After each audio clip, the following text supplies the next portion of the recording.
साईं बड़ो सिलावटो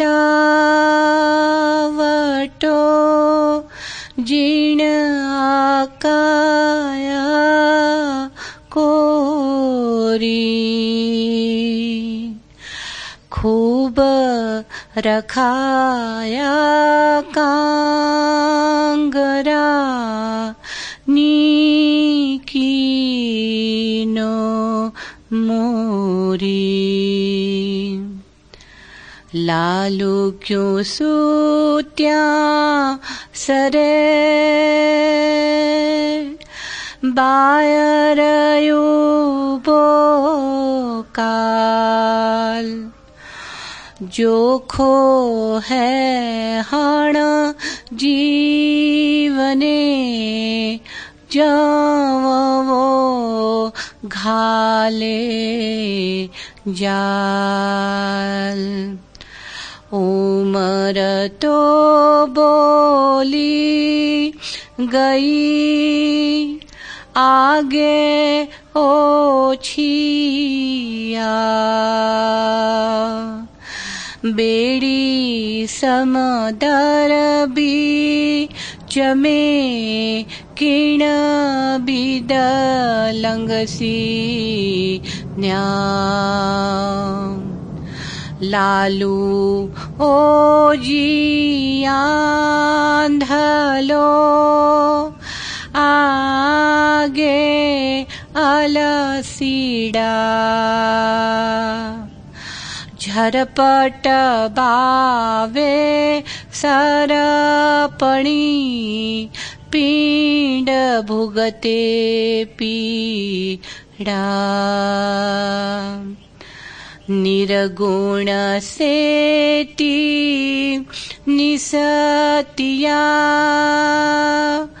सुरगुण सूसी धा कूड़ा कोरा रह गया कोई बीरला बीधा पिरथी भूली पीवकू पड़ा समदरा खोज मेरे हासे में हासूं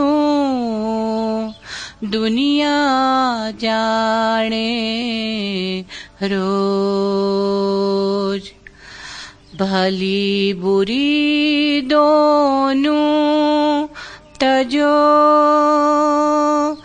माया जानो खाक आदर जाकू दीजसी दरगाह खुल्या ताक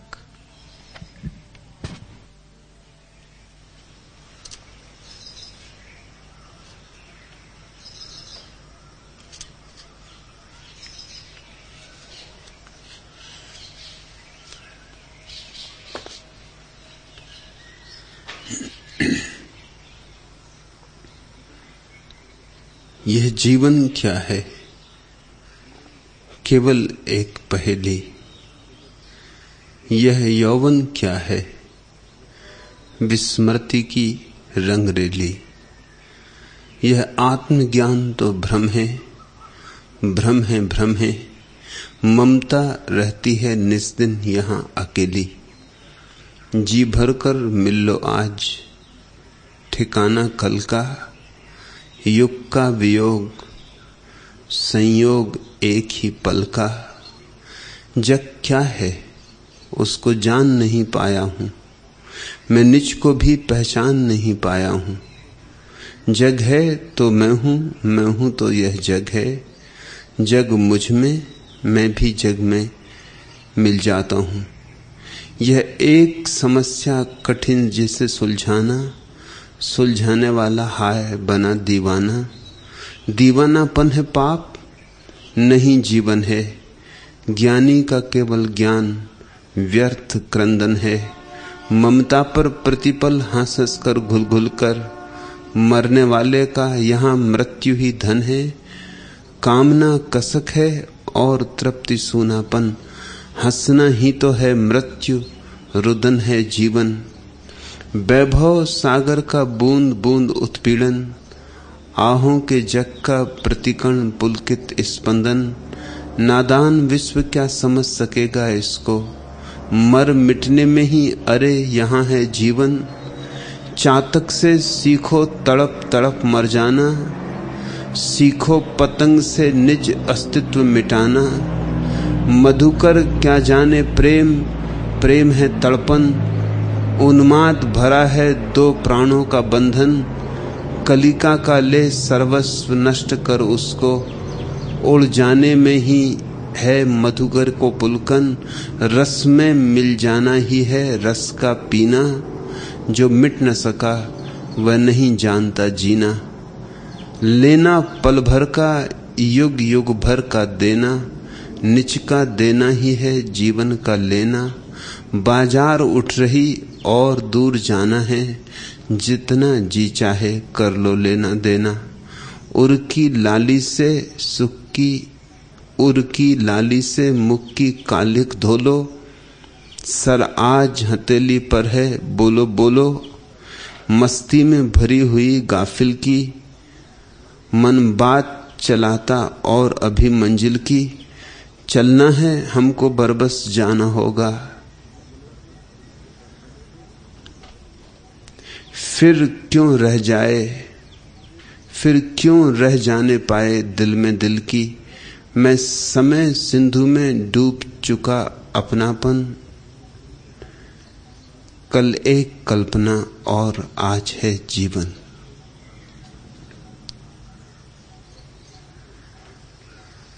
जीवन एक तो वह है जो हम जानते हैं, वह सरासर स्वप्नवत है। एक और जीवन है जो उन्होंने जाना, जो जागे। उस जीवन का नाम ही ईश्वर है। ईश्वर कोई व्यक्ति नहीं, वास्तविक जीवन की अनुभूति का नाम है। संसार का कोई अस्तित्व नहीं, सोए हुए आदमी के सपनों की भीड़ है। ऐसा समझो, संसार है सोए हुए आदमी की कल्पना जाल का नाम, और ईश्वर है जागे मनुष्य की प्रतीति साक्षात्कार। जो है वही है। अगर तुम सोए हो तो सपने फैल जाएंगे, सपने छा जाएंगे। जो है उस पर सपने सवार हो जाएंगे। तुम जागे हो, सपने हट जाएंगे। जो है जैसा है वैसा प्रकट हो जाएगा। नींद क्या है? अहंकार नींद है। मैं भिन्न हूं, मैं पृथक हूं, मैं अलग हूं। मेरा अपना निज का अस्तित्व है, ऐसी प्रतीति निद्रा है। फिर शेष सारे उपद्रव इस प्रतीति से ही खड़े होते। फिर मैं से ममता होती, फिर मैं से माया होती, फिर मैं के फैलाव का कोई और छोर नहीं। जिसे जागना है उसे मैं को जड़ से काट देना होगा। चातक से सीखो तड़प तड़प मर जाना, सीखो पतंग से निज अस्तित्व मिटाना। रस में मिल जाना ही है रस का पीना, जो मिट न सका वह नहीं जानता जीना। मिटने की कला धर्म है। अपने को बिल्कुल नेस्त नाबूद कर देने की कला धर्म है। अपने को ऐसे मिटा देना है जिसे बूंद सागर में गिर जाती और खो जाती, कि बीज भूमि में गिर जाता और विनष्ट हो जाता। पर देखना राज, रहस्य, चमत्कार। मरे हुए बीज से उगता है वृक्ष। मृत्यु से अमृत का पौधा निकलता है। बीज में तो कुछ भी न था, वृक्ष में बहुत कुछ होगा। रसधार बहेगी, हवाओं में नर्तन होगा, बदलियों से प्रेमालाप होगा, चांतारों से गुफ्तगू होगी,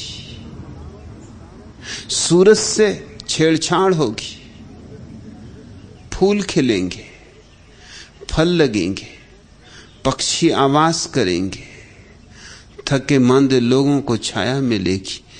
बीज में तो ये कुछ भी नहीं था, बीज तो व्यर्थ था। अगर बीज की कोई सार्थकता थी तो इतनी ही थी कि वृक्ष बन जाए। वृक्ष बने तो सार्थक, बीज रह जाए तो व्यर्थ। मनुष्य भी परमात्मा बन जाए तो सार्थक, मनुष्य रह जाए तो व्यर्थ। मनुष्य बीज है, उसमें बहुत कुछ होने की संभावना है। मनुष्य पर अपनी इतिश्री न मान लेना, अंत न मान लेना। मनुष्य अंत नहीं, प्रारंभ है। मनुष्य समाप्ति नहीं है। मनुष्य के पार जाना है, अतिक्रमण करना है। अपने से ऊपर उठने की जो आकांक्षा है,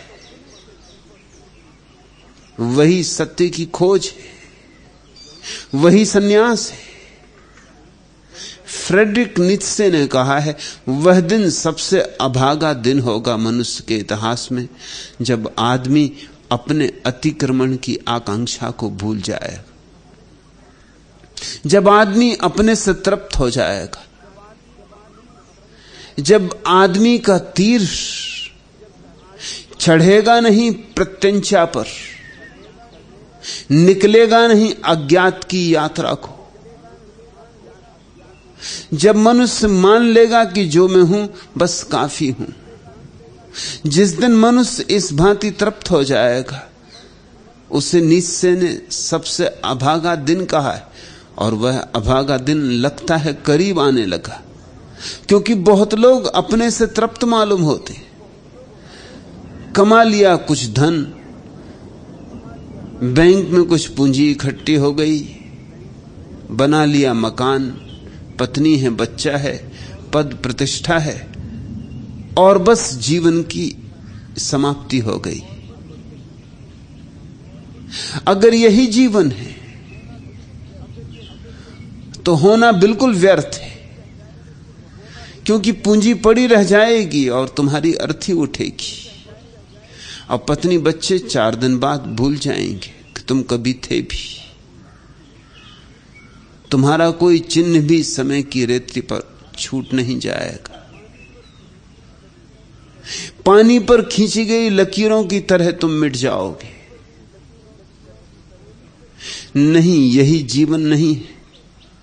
जीवन की एक और दिशा, एक और आयाम, एक शाश्वत जीवन भी है, और दूर नहीं, बहुत यहीं पास। जरा टटोलो, जरा खोजो। लाल के आज के वचन उसी जीवन की तरफ इशारा करते हैं। जो समझदार हैं, जिनमें थोड़ा बोध है, वो तो इन सीधे साधे वचनों में से भी नाव बना लेंगे उस पार जाने वाली। हंसा तो मोती चुगे, कंकड़ पत्थर भी पड़े हों तो भी हंस तो मोती चुग लेता है। सीधे साधे वचन है। उपनिषदों, वेदों जैसी दुरूहता नहीं। धम्मपद, ताओ ते किंग वैसी सैद्धांतिक उड़ान नहीं। सीधे साधे ग्राम्य वचन है। पर गांव की सौंधी सुगंध भी है उनमें, जो परिष्कृत उपनिषदों में नहीं हो सकती।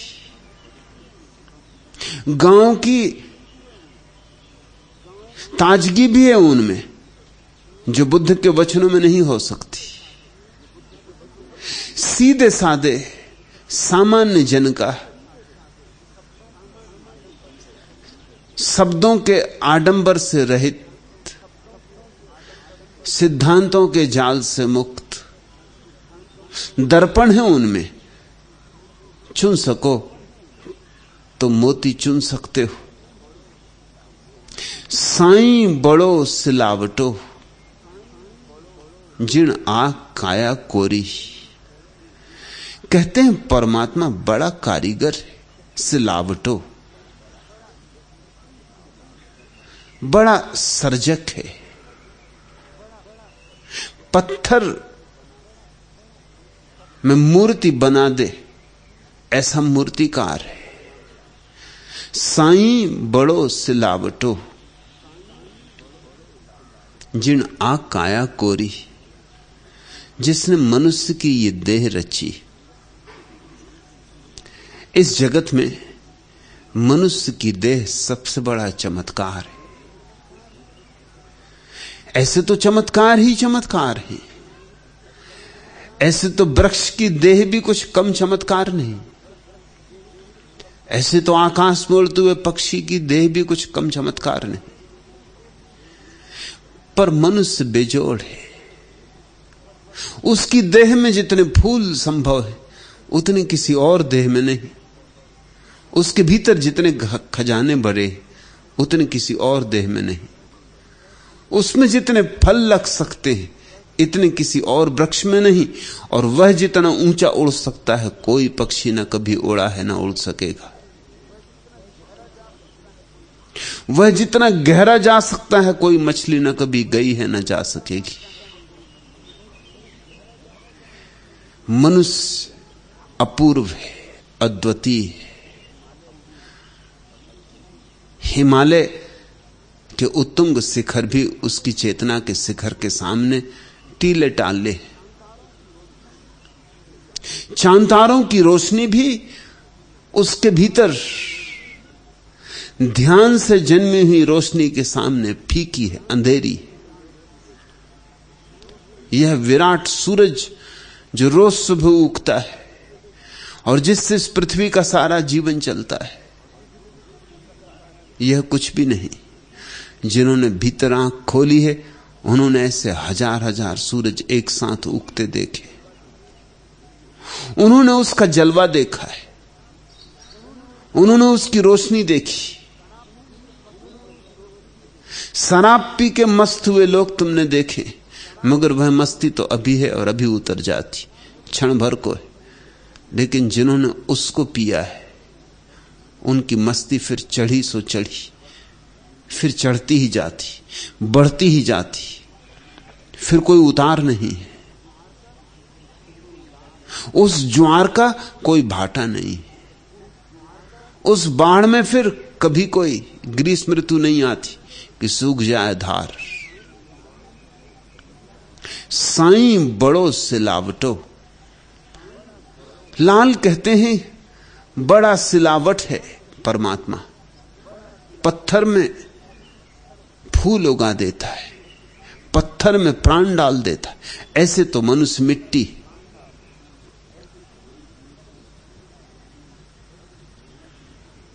उर्दू में, अरबी में, हिब्रू में मनुष्य के लिए शब्द है आदम, आदमी। आदम का अर्थ होता है मिट्टी, क्योंकि परमात्मा ने मिट्टी से आदमी को रचा और फिर उसमें सांस फूंकी।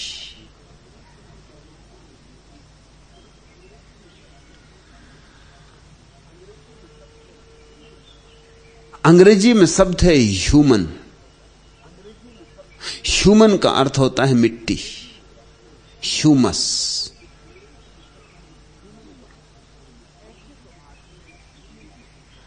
ऐसे तो आदमी मिट्टी है और अगर हम आदमी में तलाश न करें, खोज न करें, मोती न चुगे, तो मिट्टी ही रह जाता है। मिट्टी में मिट्टी एक दिन गिर जाती है, कब्र में सब समा जाता है, कुछ बचता नहीं। लेकिन अगर हम खोज करें, अगर हम थोड़ा श्रम उठाएं, अगर हम अपने ही पहाड़ियों पर चढ़ें और अपने ही प्रशांत महासागरों में डुबकी लगाएं, तो बहुत बहुत मोती हाथ लगते हैं। उन मोतियों में सबसे बड़ा जो मोती है, सबसे बड़ा चमत्कार जो है वो यह कि मृण्मय में छिन्न छिपा हुआ है। मिट्टी में अमृत का आवास है। देह मिट्टी है और उसके भीतर परमात्मा छिपा है। मंदिर मिट्टी है, मगर मंदिर का देवता मिट्टी नहीं। पर देवता से तो कितने कम लोगों की पहचान होती। लोग तो दर्पण में देख के अपनी पहचान करते। दर्पण में तो तुम्हें जो दिखाई पड़ता है वो मिट्टी की छाया है। दर्पण में तो मिट्टी की ही छाया बन सकती, तुम्हारी छाया दर्पण में कभी नहीं बन सकती। ऐसा कोई दर्पण नहीं जिसमें तुम्हारी छाया बन सके। कोई दर्पण तुम्हारी चेतना का प्रतिबिंब नहीं पकड़ सकता। चेतना कोई वस्तु तो नहीं कि उसका प्रतिबिंब हो सके। और दर्पण से ही हमें अपनी पहचान है। अलग अलग तरह के दर्पण हमने निर्मित किए। कांच का दर्पण ही अकेला दर्पण नहीं। दूसरों की आंखों में जब तुम झांकते हो और उनसे अपने संबंध में कुछ सूत्र लेते हो, वह दर्पण भी कांच का ही दर्पण है। तुम्हें अपने संबंध में जो पता है वह तुमने दूसरों से इकट्ठा किया है, उनके मंतव्य। किसी ने कहा प्यारे हो, किसी ने कहा सुंदर हो, तुम्हारी छाती फूल गई। और किसी ने कहा कुरूप हो, और किसी ने कहा गंदे हो, और तुम्हारे प्राण सिकुड़ गए। और किसी ने फूल मालाएं पहना दी, और किसी ने पत्थर मारे और गालियां दी। और इस तरह तुम चारों तरफ से अपने संबंध में मंतव्य इकट्ठे कर लेते हो। वे सारे मंतव्य बहुत विरोधाभासी। उनमें मित्रों के मंतव्य हैं, शत्रुओं के मंतव्य हैं, तटस्थों के मंतव्य। इसलिए तुम एक विभूषण हो। तुमने सब तरह के मंतव्य तो इकट्ठे कर लिए, उनमें कोई तालमेल बिठाना मुश्किल है। कोई कुछ कहता है, कोई कुछ कहता है, आज कुछ कहता है, कल कुछ कहता है। तुम्हारे भीतर इतने विरोधाभासी वक्तव्य तुम्हारे ही संबंध में इकट्ठे हो गए कि तुम एक विभ्रम हो गए हो। तुम एक भीड़ हो विचारों की, जिसमें कुछ तय करना मुश्किल है। तुमने बहुत दर्पणों में झांका है और सब दर्पणों से तस्वीरें इकट्ठी कर ली। तुम कभी दर्पणों की ऐसी प्रदर्शनी में गए हो जहां बहुत तरह के दर्पण होते हैं? एक में तुम लंबे दिखाई पड़ते हो, बहुत लंबे, और एक में तुम ठिगने दिखाई पड़ते हो, बहुत ठिगने, और एक में मोटे दिखाई पड़ते हो बहुत, और एक में दुबले दिखाई पड़ते हो बहुत, और एक में बिल्कुल कुरूप, और एक में अति सुंदर। यही तुम्हारी दशा है। चारों तरफ से तुम तस्वीरें इकट्ठी कर रहे हो, अपनी एल्बम बना लेते हो। उसी एल्बम को तुम अपना आत्मज्ञान समझते हो। वह तुम्हारा आत्मज्ञान नहीं है। जो स्वयं को नहीं जानते हैं वे तुम्हारे संबंध में क्या कहेंगे, और दूसरे तुम्हारे संबंध में कुछ कहना भी चाहें तो क्या कह सकते? तुम्हारी अंतरात्मा में उनका प्रवेश नहीं है। वहां तो केवल तुम ही जा सकते हो, तुम्हारे अतिरिक्त कोई भी नहीं जा सकता। इसलिए वहां जाने के लिए आंख बंद करनी पड़ती। आंख खोलकर सारी दुनिया से परिचय होता है, अपने से परिचय आंख बंद करके होता है। विचार के द्वारा सारी दुनिया समझी जाती, निर्विचार के द्वारा स्वयं को समझा जाता है।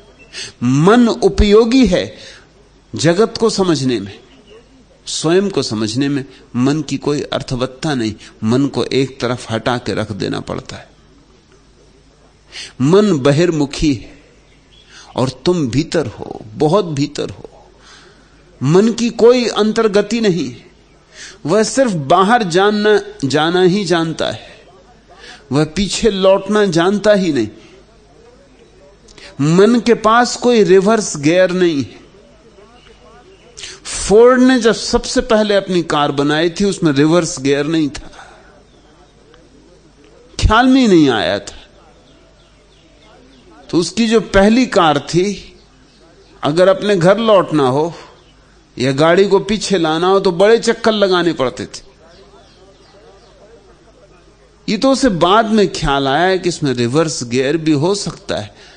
जरा सा पीछे लौटना हो तो मील भर का चक्कर लगा के आओ कि 2 मील का चक्कर लगा के आओ। ये तो बहुत महंगा धंधा है। रिवर्स गियर तो बाद में आया, लेकिन आदमी के मन में रिवर्स गियर अभी भी नहीं है और कभी नहीं होगा। मन तो बस बाहर ही जाता है, मन सिर्फ दूर ले जाता है। जितना तुम्हारे पास मन है उतने ही तुम अपने से दूर। इसलिए ज्ञानियों ने कहा है अमनी दशा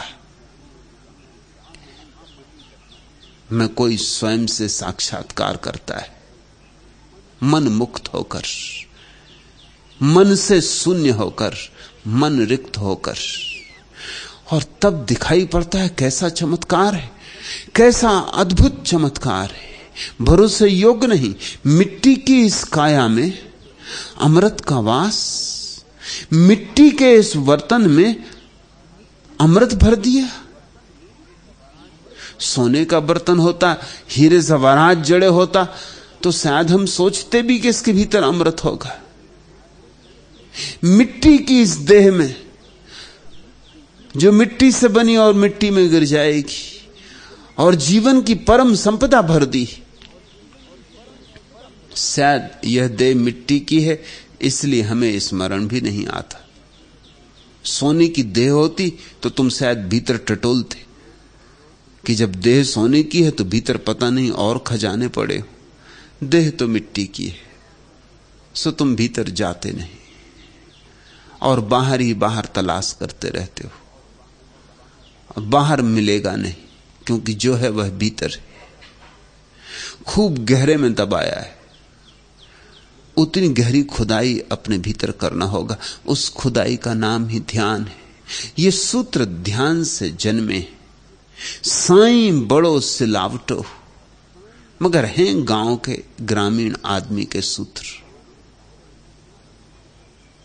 गांव में जो पत्थरों को गढ़ता है उसको सिलावट कहते। परमात्मा को कह रहे हैं कि तू भी खूब बड़ा पत्थरों का कारीगर है। जीना काया कोरी, मिट्टी पत्थर से तूने मनुष्य की ये देह बना दी और इस देह के भीतर छिपा दिया खजानों का खजाना, रहस्यों का रहस्य, काव्यों का काव्य, जहां से गीताएं फूटती हैं और कुरान जन्मते। खूब रखाया कांगरा नीकी नो मोरी, कैसे कंगूरे तूने उठाए हैं भीतर, कैसे शिखर गौरी शंकर। मंदिर पे कंगूरे होते, मनुष्य के भीतर, मनुष्य के मंदिर पर भी कंगूरे, कंगूरों पर स्वर्ण चढ़ाया होता है। मनुष्य के भीतर भी स्वर्ण के कंगूरे, मगर बहुत थोड़े से सौभाग्यशाली लोग हैं जो अपने मंदिर के कंगूरों की तरफ आंख भी उठाते। उनसे पहचान करनी, उन तक पहुंच जाना तो दूर, तुम्हें बोध ही नहीं हो पाता कि तुम कौन थे और मर जाते हो। तुम ऐसी ही व्यर्थ की आपाधापी में मर जाते हो। चीजें इकट्ठी कर लेते हो और मर जाते हो, आत्मा गंवा देते हो और चीजें इकट्ठी कर लेते हो। जीसस ने कहा है जो अपने को बचाएगा सब गंवा देगा, और जो अपने को गंवाने को राजी है सब बचा लेगा। तुम जिंदगी भर चीजों को बचाते हो और चीजों को बचा के तुम सोचते हो कि तुम अपने को बचा रहे हो। तुम सोचते हो जितनी चीजें तुम्हारे पास होंगी उतने ही तुम सुरक्षित रहोगे। चीजें तो बच जाएंगी, तुम नहीं बचोगे। स्वयं को बचाने का तो रास्ता बड़ा अनूठा है, बड़ा बेबूझ, बड़ा अटपटा, बड़ा उल्टा। मिटाने की कला आनी चाहिए, बचाने की नहीं। अपने को समर्पित करने की कला आनी चाहिए, संघर्ष की नहीं। धर्म का रास्ता संघर्ष का नहीं है, संकल्प का नहीं है, समर्पण का है। अपने को डुबा देने का, अपने को झुका देने का है। और जो झुकता है उसे कंगूरे दिखाई पड़ते, जो झुकता है उसे अपने भीतर के गौरी शंकर का दर्शन होता है। उतुंग शिखर जिन पर जमी है कुंवारी बर्फ, जो न कभी पिघली और न पिघलेगी,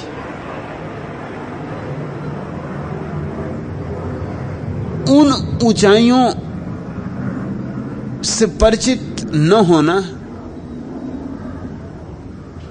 पैदा होना और न होने के बराबर है।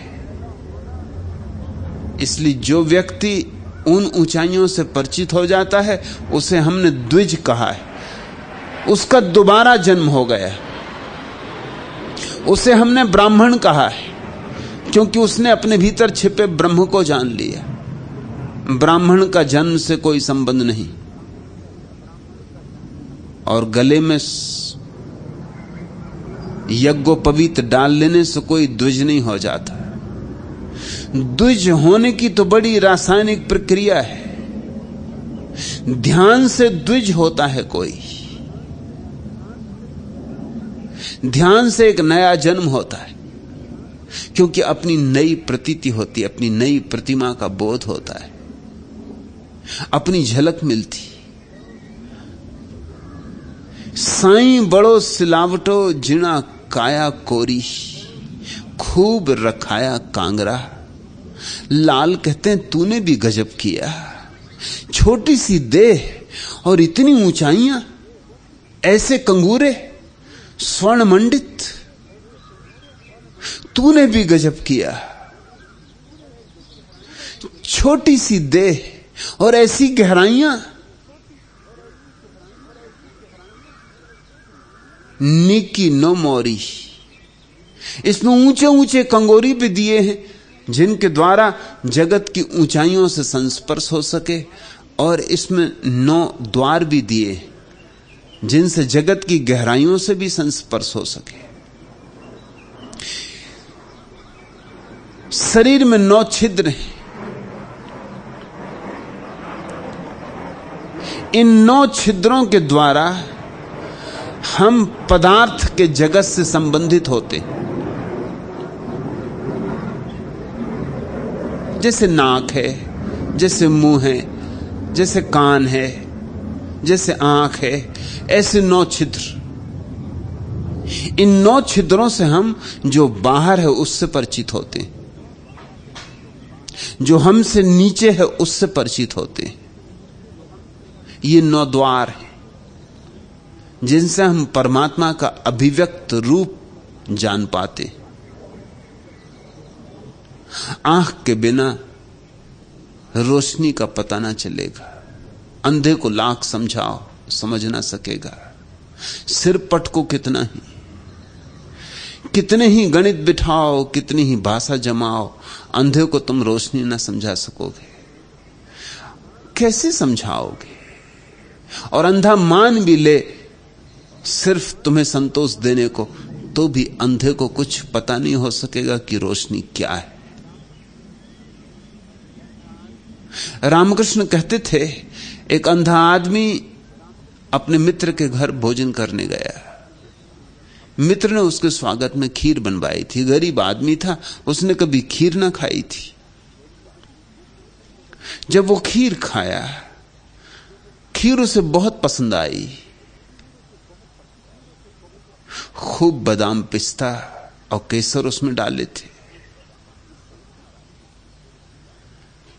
उसने पूछा अपने मित्र को, यह क्या है? मुझे बहुत रुचिकर लगा, बहुत स्वादिष्ट लगा। मित्र ने कहा, खीर है। अंधे ने पूछा, खीर? खीर यानी क्या? खीर से मैं क्या समझूं?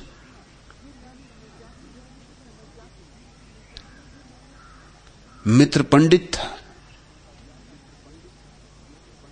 शास्त्रों का ज्ञाता था। अंधे ने ऐसा प्रश्न उठा दिया तो मित्र के लिए चुनौती मिली। उसने कहा, समझा कर रहूंगा।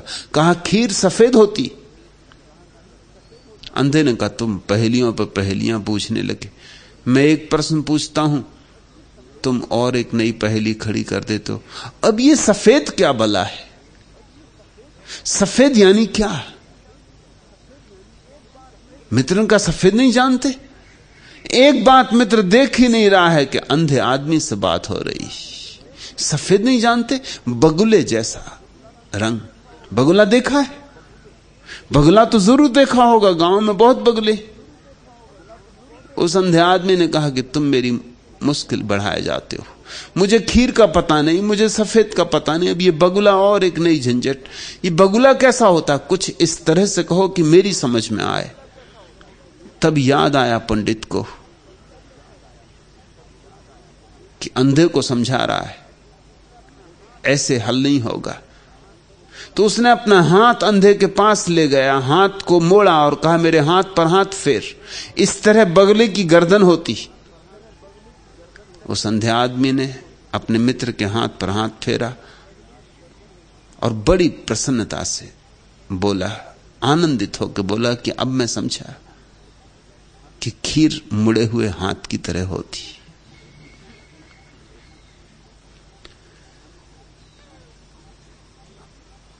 अंधे आदमी की जैसी समझ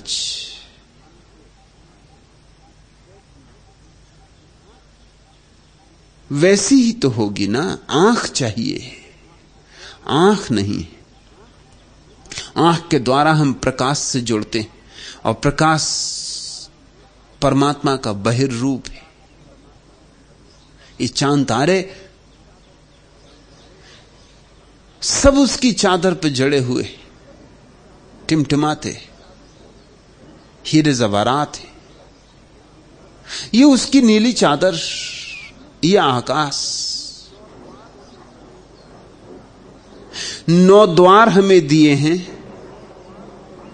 कि हम परमात्मा के अभिव्यक्त रूप से परिचित हो सके, उसकी देह से परिचित हो सके। कान के बिना नाद सुनाई ना पड़ेगा, वीणा बजती रहेगी और तुम्हारे लिए कुछ भी ना बचेगा। ऐसे 9 द्वार दिए हैं इस मिट्टी की देह में कि हम बाहर के जगत से परिचित हो सके। और इसमें ऐसे कंगूरे भी हैं कि अगर हम ये 9 द्वार बंद कर लें और भीतर मुड़ें तो उन कंगूरों से परिचित हो सके। ये 9 द्वार दोहरे काम करते हैं। अगर खोलो तो बाहर ले जाते हैं, अगर बंद करो तो भीतर ले जाते हैं। आंख खुले तो बाहर का दर्शन, कान खुले तो बाहर का नाद, आंख बंद हो तो भीतर का प्रकाश, कान बंद हो तो ओंकार।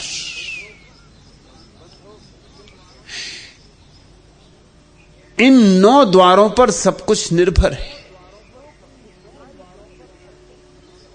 योग की सारी प्रक्रियाएं इन 9 द्वारों को कैसे बंद किया जाए ताकि हम भीतर के परमात्मा से परिचित हो सके। जब बाहर वह इतना सुंदर है तो भीतर कितना सुंदर ना होगा।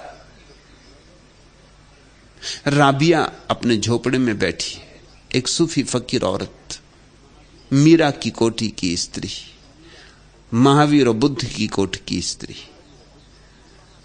और हसन नाम का फकीर उसके घर ठहरा था। हसन बाहर आया सुबह हुई है, सूरज निकला है, पक्षी गीत गा रहे हैं, वृक्ष लहला रहे हैं, हवाओं में सुगंध है, सुबह की ताजगी, नयापन है। हसन ने आवाज दी, राबिया तो भीतर झोपड़े में बैठी क्या करती, बाहर आ देख, परमात्मा ने कितना सुंदर सूरज निकाला है और कैसे फूल खिलाए रंग बिरंगे, और आकाश में बदलियां तैर रही हैं और बड़ा प्यारा मौसम है। परमात्मा ने बड़ी सुंदर सुबह को जन्म दिया, तू बाहर आ राबिया, भीतर क्या करती। राबिया खिलखिला के हंसी और उसने कहा, हसन तुम ही भीतर आओ। जिसने सुबह बनाई, मैं भीतर बैठ के उसे देख रही हूं, मैं मालिक को देख रही हूं। तुम उसके हाथ के खिलौने देख रहे हो, मैं उसी को देख रही हूं। तुम ही भीतर आओ। और जब बाहर इतना सुंदर है तो भरोसा रखो, मालिक इससे अनंत गुना सुंदर है।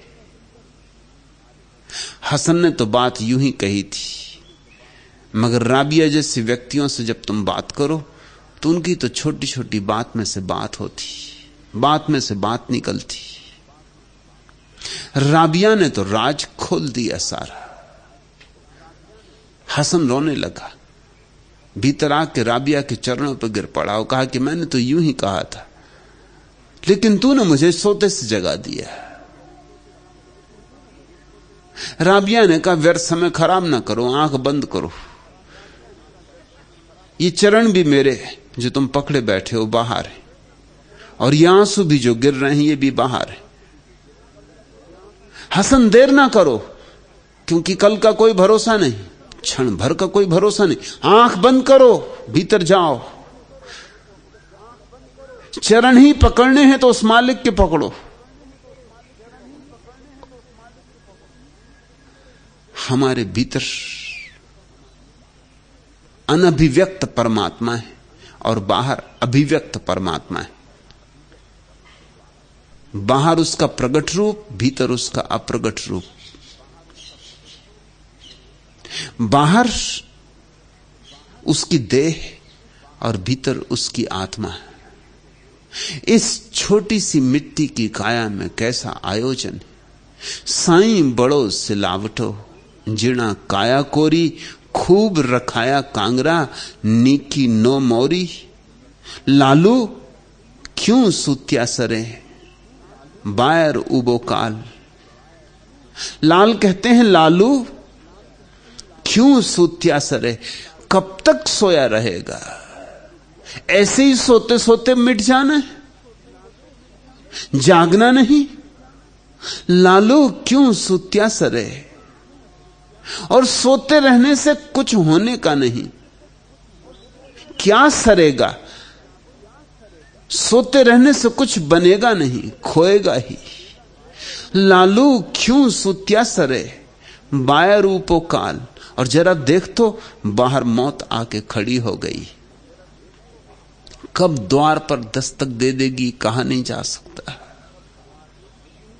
और तू यूं ही सो रहा है, और यूं ही सोए सोए समय गंवा रहा है।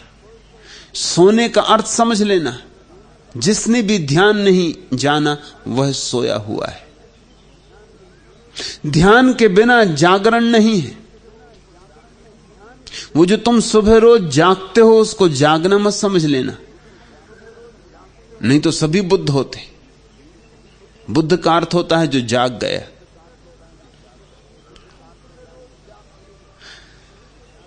जो तुम सुबह रोज जागते हो वो जागने की भ्रांति है। तुम वही के वही हो, जो तुम सोए हुए होते हो वही तुम जागे हुए होते हो। तुम में जरा भेद नहीं होता। सच तो यह है कि तुम जागे में कहीं ज्यादा बेईमान होते हो, ज्यादा चोर होते हो, ज्यादा धोखेबाज होते हो। सोते में तुम कहीं ज्यादा ईमानदार होते हो, ज्यादा सच्चे होते हो। इसलिए तो मनोविश्लेषक तुम्हारे जागरण की तलाश नहीं करते।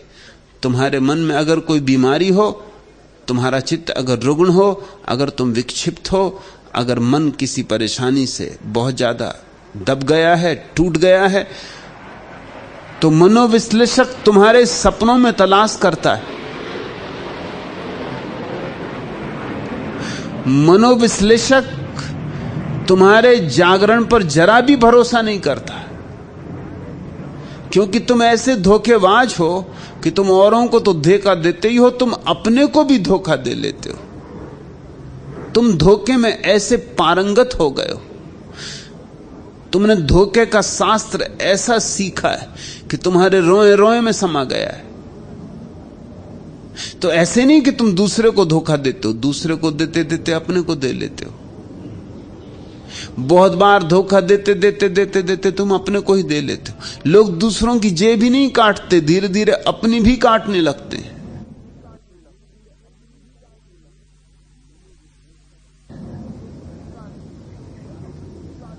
मनोविश्लेषक तुम्हारे जागरण पर जरा भी भरोसा नहीं करता। तुम क्या कहते हो उसका कोई मूल्य नहीं मानता। वो तो कहता अपने सपने बताओ, अपने सपने खोलो, अपने सपने उघाड़ो, क्योंकि तुम्हारे सपनों में तुम कहीं अभी ज्यादा सच्चे हो। तुमने अपने सपनों को अभी तक विकृत नहीं किया है।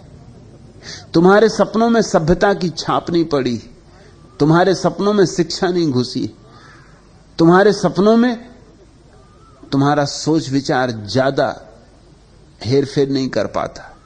तुम्हारे सपने अभी भी शुद्ध हैं, निर्दोष हैं।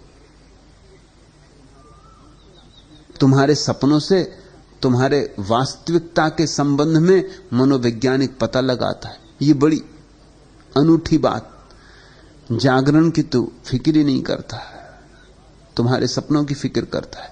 जॉर्ज गुरजीएफ के पास जब भी कोई नए शिष्य आते थे तो पहला उसका काम था कि उनको इतनी शराब पिला देता। अभी तुम थोड़े हैरान होगे कि कोई सद्गुरु और शिष्यों को शराब पिलाए, लेकिन गुरजीएफ के अपने रास्ते थे, हर सद्गुरु के अपने रास्ते होते। इतनी शराब पिला देता, पिलाए ही जाता, पिलाए ही जाता। जब तक कि वो बिल्कुल बेहोश ना हो जाता, गिर ना जाता, अल्ल बल्ल ना बकने लगता। जब वो अल्ल बल्ल बकने लगता तब वो बैठ के सुनता कि वो क्या कह रहा है। उसी से वो निर्णय लेता उसके संबंध में कि कहां से काम शुरू करना है, क्योंकि जब तक वो होश में तब तक तो वो धोखा देगा,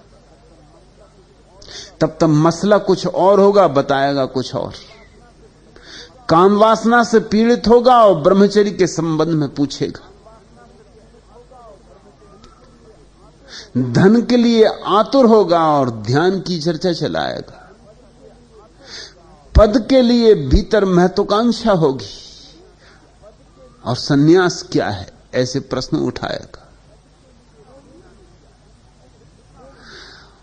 भोग में लिप्सा होगी और त्याग के संबंध में विचार विमर्श करेगा।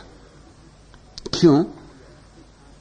क्योंकि ये अच्छी अच्छी बातें हैं और इन अच्छी अच्छी बातों पर बात करने से प्रतिष्ठा बढ़ती। लोग अपनी सच्ची समस्याएं भी नहीं कहते। लोग ऐसी समस्याओं पर चर्चा करते हैं जो उनकी समस्याएं ही नहीं, जिनसे उनका कुछ लेना देना नहीं। और अगर तुम चिकित्सक को ऐसी बीमारी बताओगे जो तुम्हारी बीमारी नहीं है तो इलाज कैसे होगा? गुरजीएफ ठीक करता था,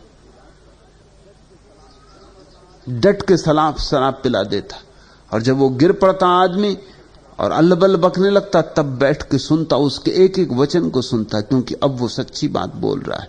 अब होश हवास तो गया, अब हिसाब किताब तो गया, अब वो जो कहता है उससे उसकी सच्चाई पता चलेगी। वो उसके आधार पर उसकी साधना तय करता। उसको पता ही नहीं चल पाता कभी कि उसकी साधना कैसे तय की गई। गुरजीएफ बड़ा मनोवैज्ञानिक था। फ्रायड को 3 साल लग जाते हैं मनोविश्लेषण करने में, गुरजीएफ 2-3 घंटों में निपटा लेता था। क्योंकि रोज रोज सपनों की फिक्र करो, पूछो, और फिर भी आदमी इतना बेईमान है कि रात सपना एक देखता है, सुबह दूसरा बताता है। और ऐसा भी नहीं कि जान के, थोड़े से हेरफेर कर लेता है, थोड़े सुधार कर लेता है, थोड़े रंग लगा देता है। ये सब अनजाने हो रहा है, ये हमारी मूर्छा है। तुम अपना कच्चा सपना भी नहीं कहते, तुम सपने में भी थोड़ा सा संशोधन कर लेते हो, संपादन कर लेते हो। और ऐसा नहीं कि जान के करते हो, ये बस अनजाने हो रहा है, ये सब मूर्छा में हो रहा है। तुमने देखा सुबह जब तुम जागते हो तो कितनी देर तक तुम्हें सपने याद रहते? कुछ सेकंड। बिल्कुल जब तुम सुबह सुबह जागते हो, पहली जाग, अभी आंख खुली नहीं, तब तुम्हारे पास सपने थोड़े से छाए रहते। आंख खुली, क्षण भी नहीं बीत पाते, हाथ मुंह धोया, दतून की, तब तक गए, सपने भूल भाल गए। तुम्हारा मन इतने जल्दी उनको हटा देता है कि कहीं कोई सत्य प्रकट ना हो जाए, कहीं कोई बात सच में ही बाहर ना आ जाए। तुम्हारे सपनों की एक दुनिया है और तुम्हारे जागरण की दूसरी दुनिया है, मगर तुम्हारा जागरण झूठा है। जो लोग सच्चे रूप से जागे हैं, उनके जागरण का एक लक्षण है कि उनको सपने नहीं आते, क्योंकि जो सच्चा है उसने कुछ छिपाया नहीं, दबाया नहीं। जिसने कुछ छिपाया नहीं, दबाया नहीं, सपने आने को उसके पास कुछ बचा नहीं।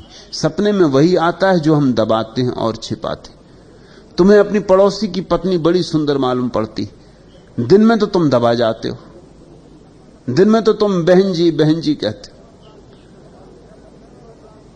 रक्षाबंधन पर राखी भी बंधवा आते हो, शायद डर के कारण ही बंधवा आते हो। ऊपर से तो ऐसा लगता है कि इस स्त्री की रक्षा करोगे, लेकिन रक्षाबंधन बंधवा के तुम अपनी रक्षा कर रहे हो। तुम अपने मन को यह कह रहे हो कि अब ये मेरी बहन हो गई, अब और तरह के ख्याल उठाना ठीक नहीं, अब इसके पैर छू लिए, अब और तरह के ख्याल उठाना ठीक नहीं। लेकिन रात सपने में तुम उसे ले भागते हो। सुबह उठ के तुम भूल जाना चाहोगे ये, क्योंकि ये बात तुम्हारे अहंकार के विपरीत है कि तुम रात अपनी पड़ोसी की पत्नी को ले भागे। तुम्हारी पत्नी भी बर्दाश्त नहीं करेगी ये, सपने में भी ले भागोगे तो बर्दाश्त नहीं करेगी, और तुम्हारा अहंकार भी बर्दाश्त नहीं करेगा।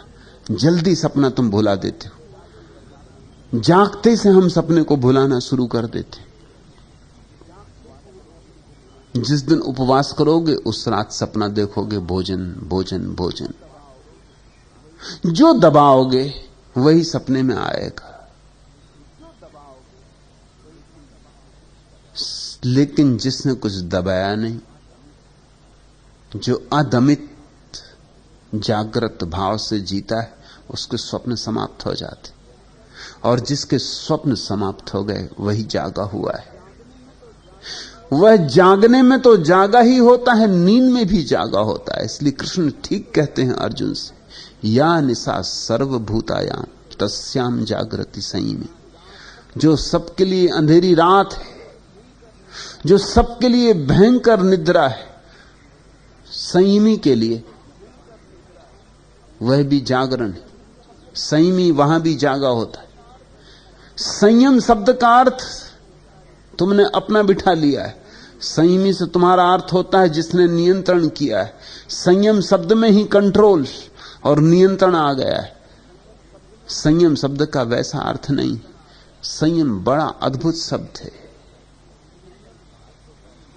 संयम का अर्थ होता है संतुलन, अति से मुक्ति।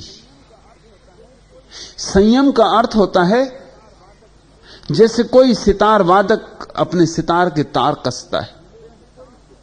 बहुत ढीले रहें तार तो भी संगीत पैदा नहीं होता, और बहुत कस जाएं तो तार टूट जाते। तारों की एक ऐसी भी दशा है जब न तो वे बहुत कसे होते हैं न बहुत ढीले होते। उस मध्य की दिशा पर, उस मध्य की अवस्था में, उस मध्यम में, उस संतुलन में संयम है। उस संयम से संगीत पैदा होता है।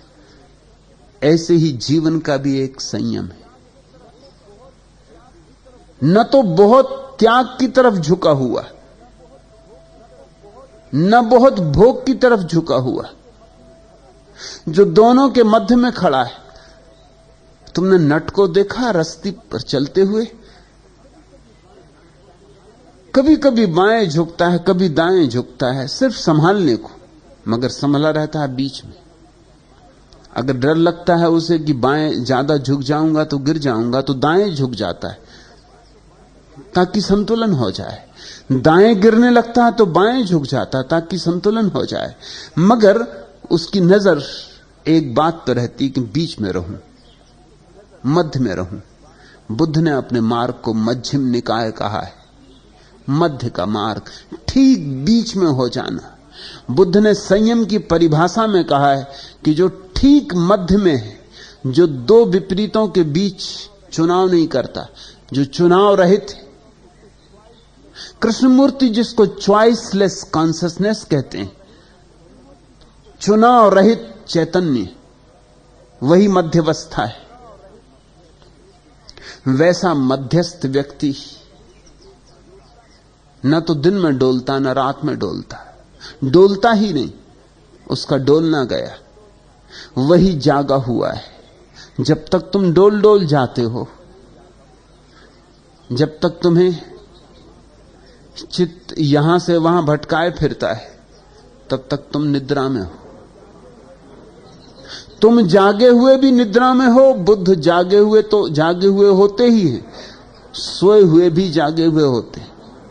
तुम्हारा जागरण भी सोने का ही एक ढंग है, आंखें खुले हुए सोने का ढंग है। और बुद्धों का आंखें बंद किए भी वे जागते ही हैं। आनंद बुद्ध के पास कोई 40-50 साल रहा, सतत उनकी सेवा में रहा।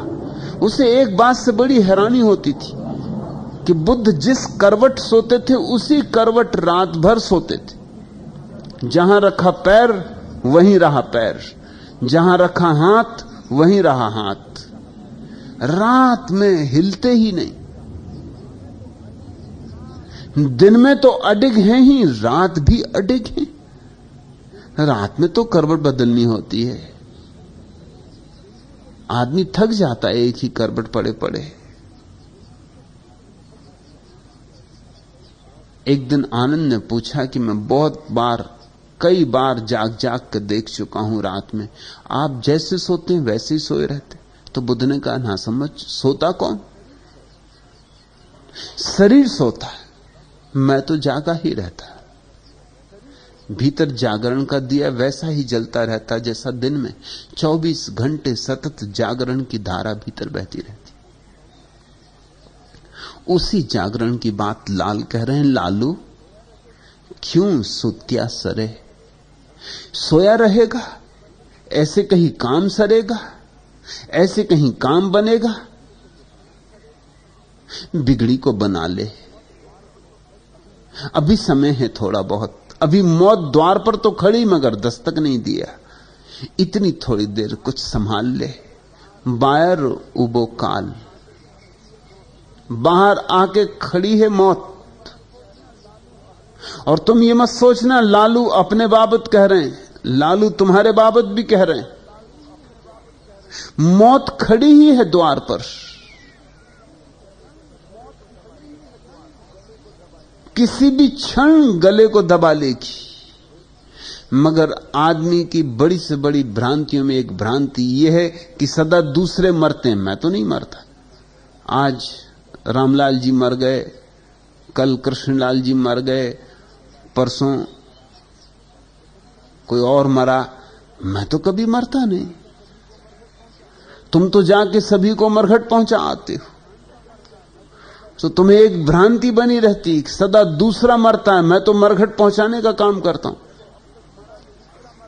मैं तो अब तक मरा नहीं, शायद मैं अपवाद हूं। तुम सोचते नहीं इस बात पर कि जिनको तुम मरघट पहुंचाए हो वो भी बहुतों को मरघट पहुंचा चुके थे, और जैसे तुम सोच रहे हो ऐसे वो भी सोचते थे। इस पृथ्वी पर कोई भी बचा नहीं। छोटे मर जाते, बड़े मर जाते, गरीब मर जाते, अमीर मर जाते, कमजोर शक्तिशाली सब मर जाते। मृत्यु सार्वजनीन सार्वभौम है। मृत्यु अपवाद नहीं मानती। लालू क्यों सुत्या सरे बायर उबो काल, जोखो है इन जीवने जबरो घाले जाल। जरा संभल, बड़ा जोखम से भरा जीवन है। जोखो है इन जीवने, इस जीवन में बड़ा जोखम है, पल पल जोखम है। जबरो घाले जाल, क्योंकि मौत ने ऐसा जाल फैला रखा है कि तू बच नहीं पाएगा। इधर बचा तो उधर फंसा, उधर बचा तो इधर फंसा, चारों तरफ जाल है। मौत उसी दिन आ गई जिस दिन तुम जन्मे। जन्मने के साथ ही मौत घट गई। जन्म सिक्के का एक पहलू, मौत दूसरा पहलू। एक पहलू हाथ में आ गया तो दूसरा भी हाथ में आ गया। अब देर अबेर की बात है, 7 साल की 70 साल कुछ फर्क नहीं पड़ता, मौत आनी निश्चित है। मौत ने जन्म के साथ ही जाल फैला दिया। सच पूछो तो जन्म में फंस के ही हम मौत में फंस जाते। अब फंसने को कुछ बचा नहीं, हमारे पैर फंस ही चुके। जोखो है इन जीवने, बहुत जोखम से भरी ये जिंदगी है। और जहां इतना जोखम है वहां एक काम तो कर ही लो, जाग तो जाओ। सोए सोए जन्मे, सोए सोए जिए, सोए सोए मर जाओगे। जन्मने और मरने के बीच में एक ही क्रांति की घटना घटने जैसी है, घटने योग्य है, घटाने योग्य है, वह है जागने की घटना। जन्म और जीवन के बीच जो जाग जाता है उसने पा लिया, उसने पा लिया सर्वस्व, उसने पा लिया धनों का धन, उसने पा लिया पदों का पद। जन्म और जीवन के बीच जो जाग गया उसने शाश्वत जीवन का अनुभव कर लिया। फिर न उसका कोई जन्म है और न कोई मृत्यु है।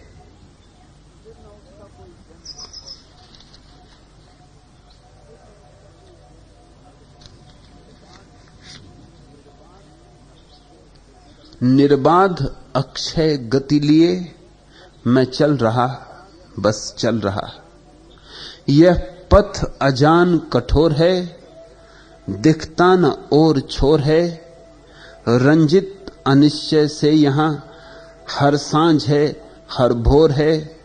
हर काम में कुछ भूल, हर कदम खतरे से भरा। हर दृष्टि कुछ सहमी हुई, हर सांस में कुछ शोर है। सब जानता हूं पर वहीं कुछ लग रहा ऐसा मुझे। साहस बला का मैं लिए, मुझ में बला का जोर है। उर्मे असी में दाह है रक्त में ज्वाला अमिट। निष्कंप सा निर्धूम सा मैं जल रहा, बस जल रहा। आकुल अतृप्त त्रसा लिए मैं जल रहा, बस जल रहा। उन्माद सौरभ का भरे, निज में कली है झूमती। होकर विकल मधुज्वाल को कोयल स्वरों में चूमती। उन्माद मुझ में सुरभि का, संगीत है मधुज्वाल का।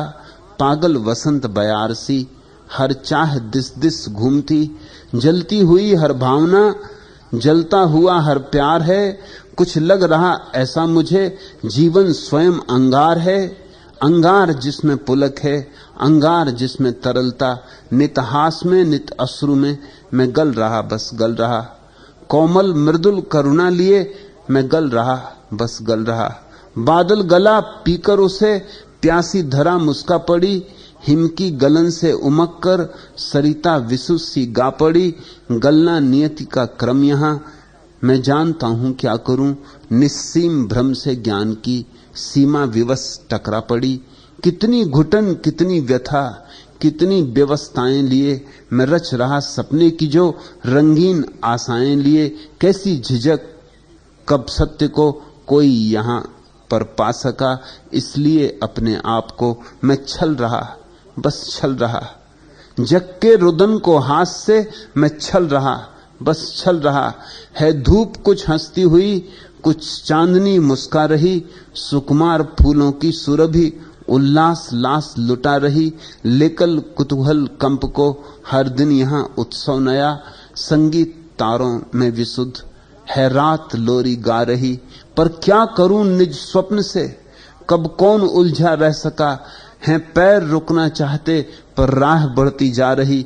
जो रुक गया वह मर गया, चलना अकेले जिंदगी। विश्वास भ्रम से खेलता मैं चल रहा, बस चल रहा। निर्बाध अक्षय गति लिए मैं चल रहा, बस चल रहा। चले जा रहे, बस चले जा रहे। पक्का पता नहीं कहां से आए, पक्का पता नहीं कहां जा रहे। पक्का पता नहीं क्यों जा रहे, पक्का पता नहीं कौन है। बस भीड़ चल रही, भीड़ के साथ हम भी चल रहे। बंधे हैं पंक्ति में भीड़ के सम्मोहन में। जागो, ऐसे सोए सोए चलने से बात सरेगी नहीं। लाल ठीक कहते हैं, लालू क्यों सत्या तरे बायर उबो काल। जोखो है इस जीवने जबरो घाले जाल। जोखम बहुत है इस जिंदगी में, तो एक जोखम और उठा लो, जागने की जोखम। जोखम बहुत है इस जिंदगी में, जहां मौत ही आने वाली है। एक जोखम और उठा लो, सन्यास की जोखम। जहां सब मिट ही जाने वाला है, एक जोखम और मिटा लो, अपने को अपने हाथ से मिटाने की जोखम, ध्यान की जोखम, समाधि की जोखम। और जो उस जोखम को उठा लेता है वो सब जोखम के पार हो जाता है। उम्र तो बोली गई, आगे ओछी आओ। लंबी उम्र तो जा ही चुकी, उसकी तो बोली लग ही चुकी, वो तो बिक ही गई बाजार में। उम्र तो बोली गई, आगे ओछी आओ। अब बहुत थोड़ी बची है, बहुत तो बीत गई, बहुत थोड़ी बची है। बेड़ी समुद्र बीच में, किणविद लग सी नाव। लाल कहते हैं, बड़ी समझ में नहीं आ रही बात, किनारा दिखाई नहीं पड़ता दूसरा। बीच समुद्र में आ गए, अधिक उम्र तो बीत गई, बहुत थोड़ी बची है। किस विध लगसी नाव, ये नाव किस विधि से उस पार लगेगी। सोचो, विचारो, मनन करो। लोग तो सोचते ही नहीं, क्योंकि सोचने से घबराहट होती, सोचने से भय लगता है, सोचने से ऐसा लगता है फिर कुछ करना पड़ेगा। तो लोग सोचने को टालते हैं, लोग अपने को व्यस्त रखते हैं फिल्म में, टेलीविजन में, रेडियो में, मित्रों में, ताश खेल रहे, होटलों में, क्लब घरों में, चले लायंस क्लब, रोटरी क्लब, कहीं भी आ गया कोई बुद्धू राजनेता, चले, कहीं भी उलझाए रखो अपने को। सड़क पर दो आदमी लड़ रहे हैं, गालियां दे रहे हैं, बस वहीं खड़े हो गए। किसी तरह उलझाए रखो अपने को, व्यस्त रखो अपने को। आदमियों की तो बात छोड़ो, लोग मुर्गियों को लड़ाते, कबूतरों को लड़ाते, तीतरों को लड़ाते, सैकड़ों की भीड़ इकट्ठी हो जाती, सांडों को लड़ाते, आदमियों को लड़ाते, औरों की तो बात छोड़ दो। और हजारों लाखों लोग इकट्ठे, क्योंकि दो मूढ़ लड़ रहे हैं। लोग देखने आए हुए कि कौन किसकी छाती पे सवार होता है, कौन किसको तारे दिखा देता है। लाखों लोग देख रहे हैं आतुरता से, उत्सुकता से। फुटबॉल खेली जा रही, लोग गेंद को इधर से उधर ले जा रहे हैं और लाखों लोग बैठे देख रहे हैं। मारपीट हो जाएगी अगर उनकी टीम हार गई,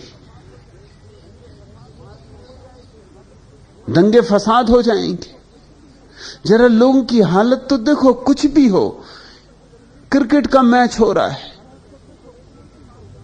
अगर नहीं पहुंच सके तो रेडियो के सामने ही बैठे हुए। मैं एक सज्जन को जानता हूं, क्रिकेट के दीवाने, प्रोफेसर थे विश्वविद्यालय में जहां मैं प्रोफेसर था, वहीं थे प्रोफेसर। क्रिकेट के ऐसे दीवाने कि कहीं भी क्रिकेट का मैच हो जाना ही है, न जा पाए तो रेडियो के पास लगे बैठे,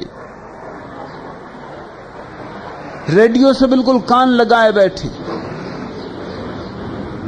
एक बार उनकी पार्टी हार गई जिसको वो जिताना चाहते थे, इतने गुस्से में आ गए, रेडियो उठा के जमीन पर पटक दिया। रेडियो का जैसे कुछ कसूर। लोग इस तरह अपने को व्यस्त रखे हुए हैं। कोई सिगरेट पी रहा है, तुम सोचते हो उसकी अड़चन क्या है।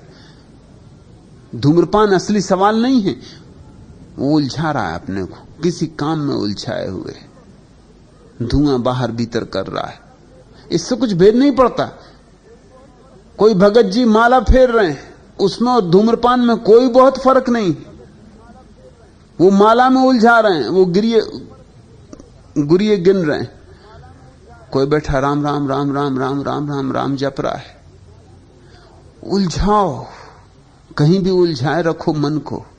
कहीं ऐसा ना हो कि जीवन का जोखिम दिखाई पड़ जाए कि मौत द्वार पे खड़ी।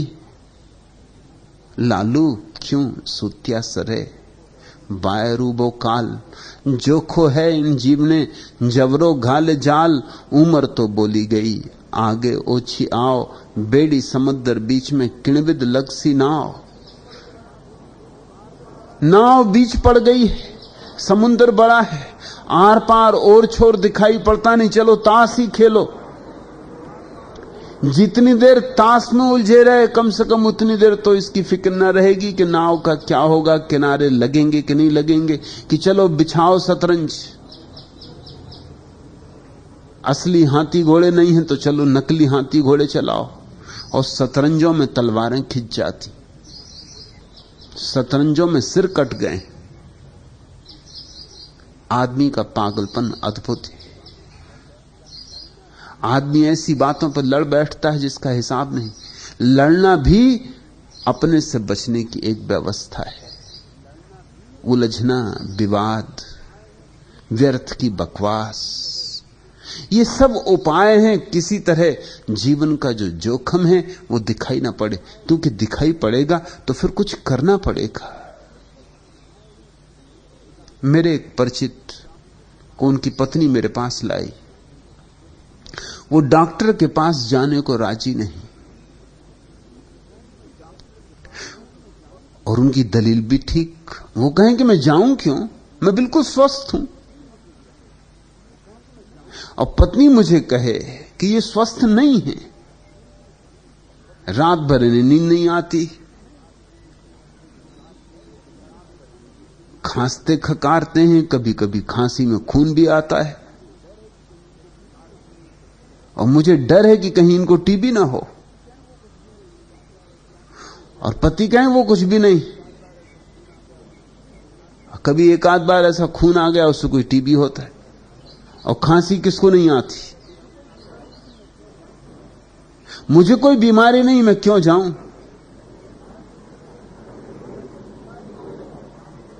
और कारण कौन इतना कि वो खुद डरे हुए हैं कि कहीं बीमारी हो ना।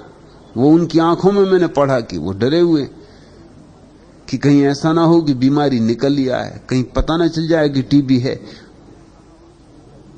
तो मैंने उनसे कहा कि आप बात तो बिल्कुल ठीक कह रहे हैं। पत्नी तो उनकी बहुत हैरान हुई। पत्नी ने कहा हम आपके पास इसलिए लाए हैं कि आप इनको समझा के डॉक्टर के पास भेजें, या आपकी मानते हैं, किसी और की मानेंगे नहीं। मैंने कहा कि तू बिल्कुल गलत बकवास कर रही। वो बिल्कुल ठीक कह रहे हैं। जब उनको बीमारी है ही नहीं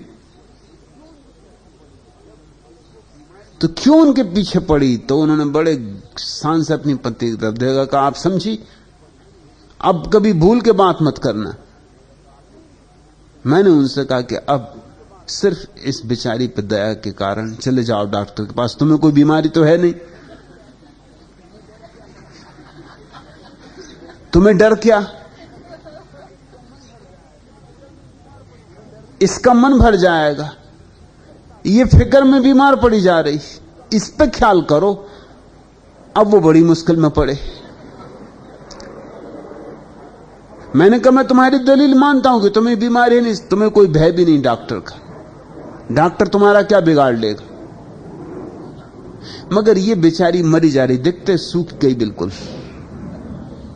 चिंता ही में मरी जा रही, इसको टीबी हो जाएगी अगर तुम डॉक्टर के यहां ना गए। उन्होंने कहा आप ऐसा कहते तो मैं चला जाता हूं, मगर मैंने देखा उनकी हालत बड़ी कपी हुई, अब कोई जवाब नहीं था उनके पास, तो जाना पड़ा और टीबी निकला।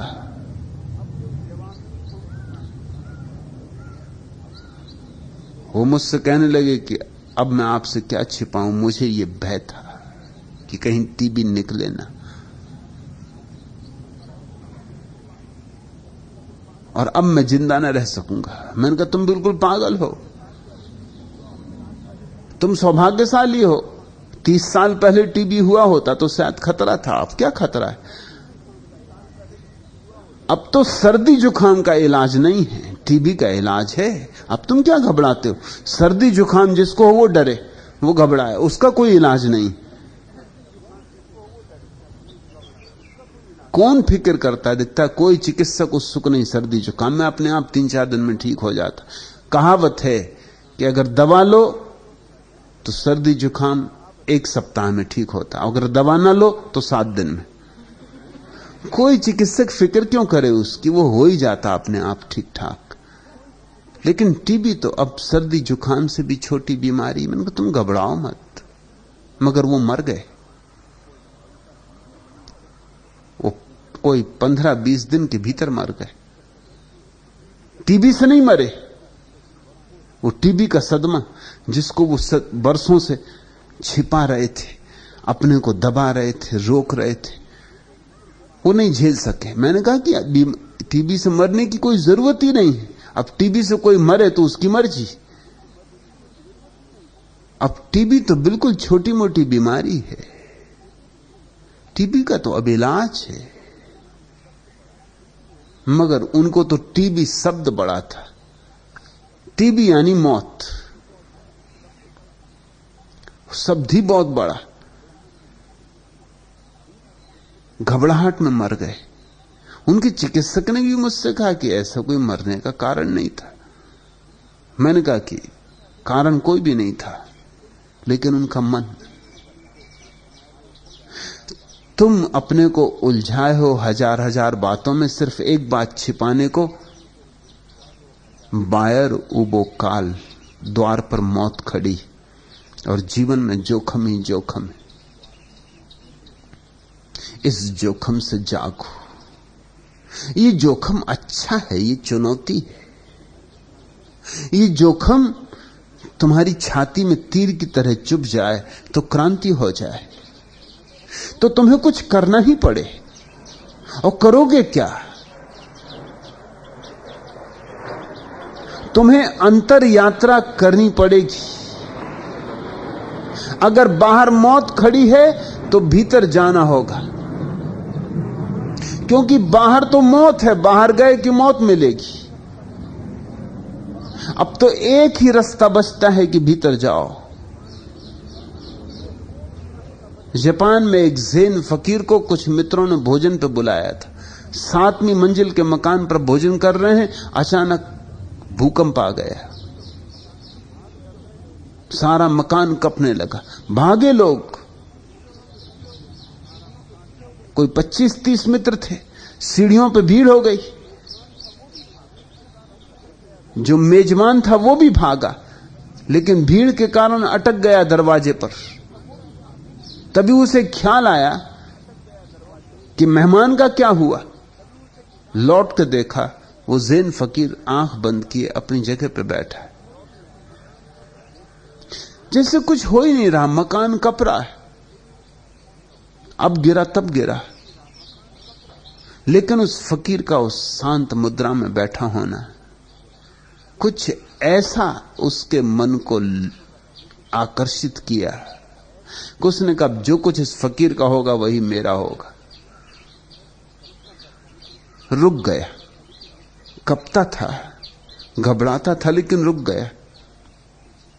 भूकंप आया गया, कोई भूकंप सदा तो रहते नहीं। फकीर ने आंख खोली, जहां से बात टूट गई थी भूकंप के आने से, वहीं से बात शुरू की।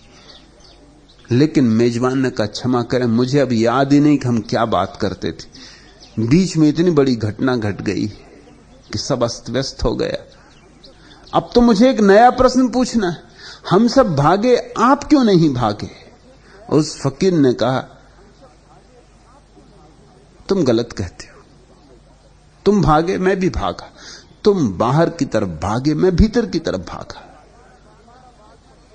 भागे हम दोनों, तुम्हारा भागना दिखाई पड़ता क्योंकि तुम बाहर की तरफ भागे, मेरा भागना दिखाई नहीं पड़ा तुम्हें।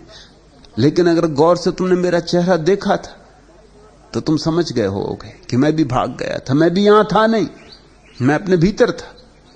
और मैं तुमसे कहता हूं कि मैं ही ठीक भागा, तुम गलत भागे। यहां भी भूकंप था और जहां तुम भाग रहे थे वहां भी भूकंप था। बाहर भागोगे तो भूकंप ही भूकंप है। मैं ऐसी जगह अपने भीतर भागा जहां कोई भूकंप कभी नहीं पहुंचता है। मैं वहां निश्चिंत था, मैं बैठ गया अपने भीतर जाके। अब बाहर जो होना हो। मैं अपने अमृत ग्रह में बैठ गया, जहां मृत्यु घटती ही नहीं। मैं उस निष्कंप दशा में पहुंच गया जहां भूकंपों की कोई बिसात नहीं। अगर तुम्हें बाहर का जोखिम दिखाई पड़ जाए तो तुम्हारे जीवन में अंतर यात्रा शुरू हो सकती है। लालू ओजी आंधलो, आगे अलसीड़ा। लालू कहते जरा देखो, एक तो अंधियारा बहुत, फिर तुम अंधे बहुत, और आगे झाड़ झंखाड़। लालू ओजी आंधलो, आगे अलसीड़ा, झरपट बावे सर्पणी, पिंड भुगते पीड़ा। और जगह जगह सांपों ने घर बना रखे, जगह जगह सांपों ने स्थान बना रखे। कहां से सांप हमला कर देगा, और इतनी झटपट करता है हमला कि बचने का मौका नहीं रहता, समय नहीं रहता। लालू ओजी आंधलो, आगे अलसीड़ा। एक तो अंधेरा बहुत, अंधापन बहुत, फिर बहुत झाड़ झंकार है जीवन में, और जगह जगह सांपों ने बावली बना रखी। क्यों भागे जा रहे हो बाहर की तरफ? गिरोगे किसी झाड़ी में, काटे जाओगे किसी सांप से। यूं ही आए यूं ही चले जाओगे। जीवन का ये परम अवसर यूं ही खो दोगे। कंकड़ पत्थर ही बीनते रहोगे। हंसा तो मोती चुगे, और तुम हो हंस, मोती चुगने को बने हो।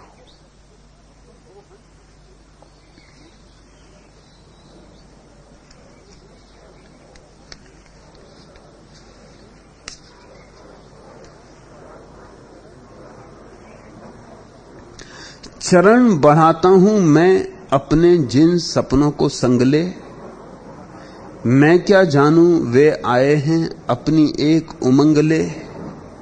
वैसे कल है एक आवरण जो अभेद्य है, मौन है, पर हम उसका चित्र बनाते अपने अपने रंग ले। रंगों में अस्तित्व यहां है, रंगों में दिन रात है, फिर उससे क्यों टकराना जो अदृश्य अज्ञात है।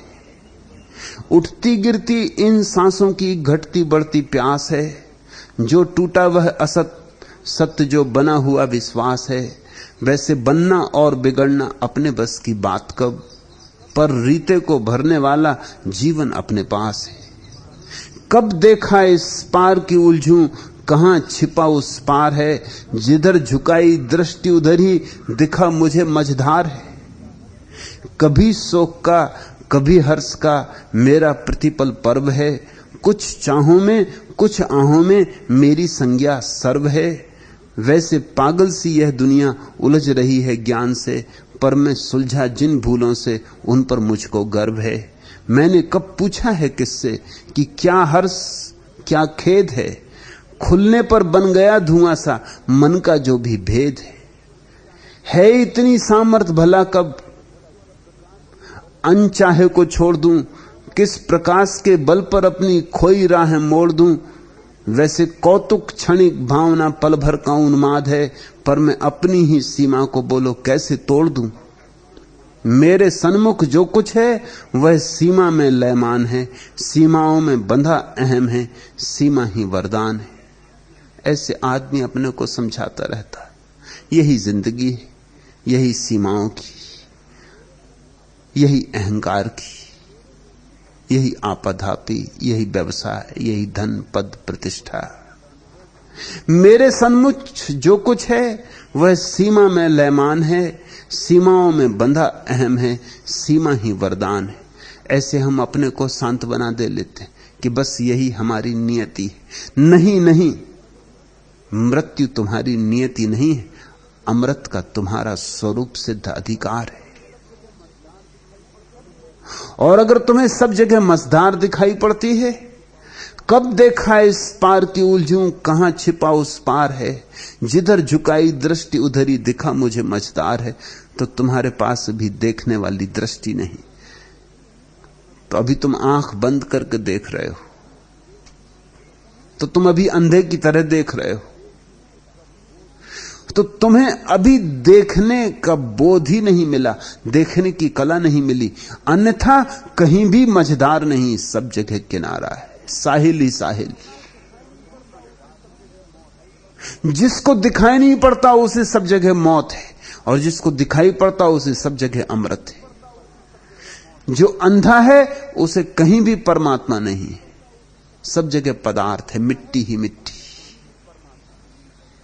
और जिसके पास आंख है उसके लिए मिट्टी है ही नहीं, क्योंकि मिट्टी में भी वही छिपा है, मिट्टी के कण कण में भी वही विराजमान है।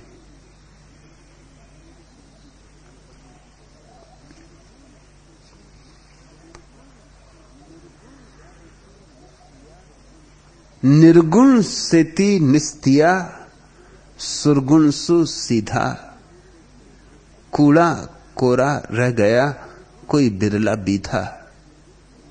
निर्गुण सेति निस्तिया, जिसने उस निर्गुण को, निराकार को, न दिखाई पड़ने वाले को, अदृश्य को, अज्ञात को स्मरण किया, दिन रात स्मरण किया, सब उस पर अर्पित किया, वह सिद्ध हो गया। सुरगुण सुसीधा, वह सिद्ध हो गया। उसके भीतर संगीत उठा शाश्वत का, उसके भीतर कमल खिला शाश्वत का, जो कभी मुरझाता नहीं। कूड़ा कोरा रह गया, लेकिन जो व्यर्थ के संसार में फंसे हुए वे कोरे के कोरे रह गए, कोई बिरला भी था। शायद मुश्किल से कभी कोई विरला उस सत्य की तरफ आकृष्ट होता है। अधिक तो कूड़ा करकट में ही उलझे रह जाते, रोते हैं फिर बहुत बाद में, पर पीछे पछताए होत का, जब चिड़िया चुग गई खेत। मरते क्षण रोते हैं, मरते क्षण किसकी आंखें गीली नहीं हो जाती, मगर फिर समय नहीं बचता।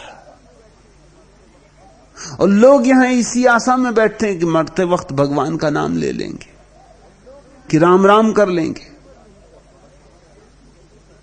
जिंदगी भर नहीं कर पाए, मरते वक्त कैसे कर पाओगे? मृत्यु तो वही करवाएगी जो जिंदगी भर किया है। जो जिंदगी भर संभाला है वही मृत्यु में प्रकट होता है, निचोड़ की तरह, इत्र की तरह।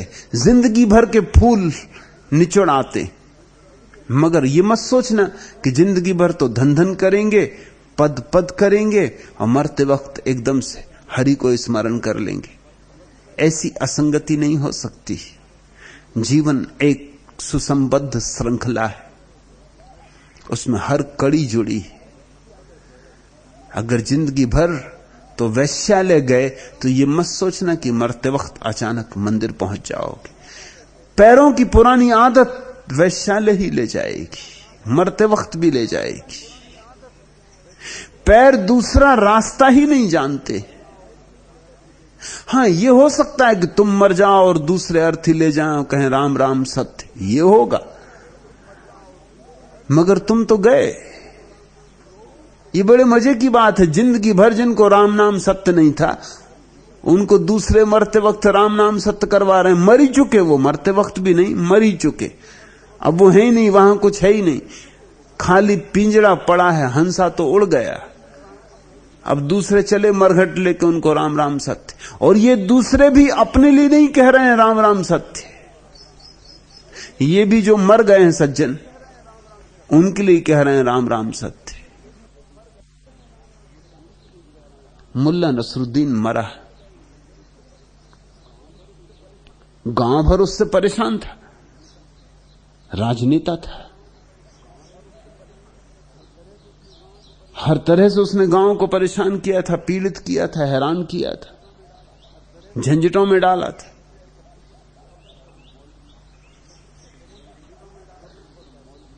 कब्र पर मौलवी अंतिम विदा देने, कुरान की आयतें पढ़ने, मुल्ला नसरुद्दीन के संबंध में 2 शब्द बोलने खड़ा हुआ। हमारी दुनिया के रिवाज बड़े अजीब हैं। जिनको लोग जिंदगी भर गाली देते हैं, उनको भी मरते वक्त कहते हैं स्वर्गीय हो गए। जिनको लोग जिंदगी भर भली भांति जानते हैं, उनकी भी प्रशंसा करते हैं। हम कहते हैं कि मरे की क्या निंदा करना, अब मर ही गया बेचारा। तो मौलवी ने भी दिल खोल के प्रशंसा की, ऐसी प्रशंसा की कि मुल्ला की पत्नी अपने बेटे से बोली कि फजलू जरा जाके देख तो कि अर्थी में तेरे पिताजी ही हैं कि कोई और।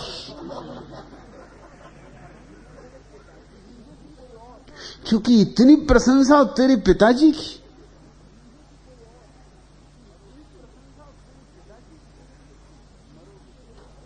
मरोगे तो लोग प्रशंसा करेंगे, राम राम का गीत गा देंगे, हरि भजन करेंगे, पहुंचाएंगे मरघट तक। अपने लिए नहीं, तुम्हारे लिए राम नाम सत्य, उनके लिए तो अभी और दूसरी चीजें सत्य। अब तुम तो मर ही गए, तुम्हें कोई खतरा ही नहीं है, अब तो राम नाम सत्य करने में कुछ हर्जा भी नहीं है। ऐसी प्रतीक्षा मत करो कि दूसरों को कहना पड़े राम नाम सत्य। जीवन में राम को सत्य कर लो, अपने जीवन में अपने अनुभव से राम को सत्य कर लो, तो तुमने जीवन पाया और जीवन का उपयोग किया।